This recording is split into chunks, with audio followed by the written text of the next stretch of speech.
എന്ന് പറയുന്ന ഒരു പെൺകുട്ടി രോഗശൈലിയെ ന്യൂമോണിയ ബാധിച്ച് രോഗശൈലിയെ എന്ത് ചെയ്യുമെന്നറിയാതെ പുറത്തേക്ക് നോക്കിയിരിക്കുമ്പോൾ പുറത്തൊരു പൈൻമരത്തിൻ്റെ ഇലകൾ അവിടെ പൊഴിയുന്നു നോക്കി കിടക്കുകയാണ്.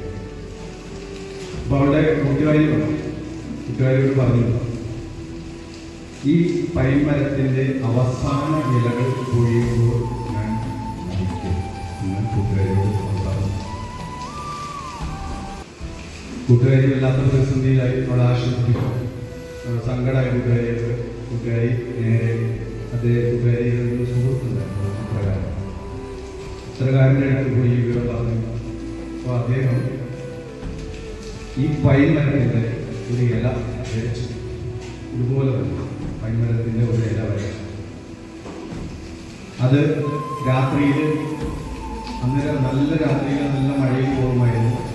തീർച്ചയായിട്ടും വ്യത്യാസം ആ ഒറിജിനൽ പൈൻമരത്തിൻ്റെ ഇല പൊഴിയുമെന്ന് ഇവർക്കറിയാം.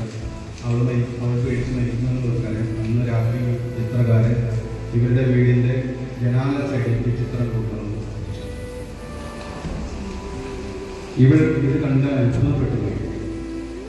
ഇത്രയും വലിയ മഴയും കൂടുമുണ്ടായിട്ട് ഈ ഇല പൊഴിയുന്നില്ല. അപ്പോൾ എനിക്ക് ഇനിയും ജീവിതം ബാക്കിയുണ്ട് എന്ന് പറഞ്ഞാൽ എഴുന്നേറ്റിരുന്ന് ചായ കുടിച്ചു. ഇവിടെ ആരാണ് ചിത്രകാരൻ? നമ്മൾ ചെറിയ കാര്യങ്ങൾ ചെയ്തു കൊടുക്കുക.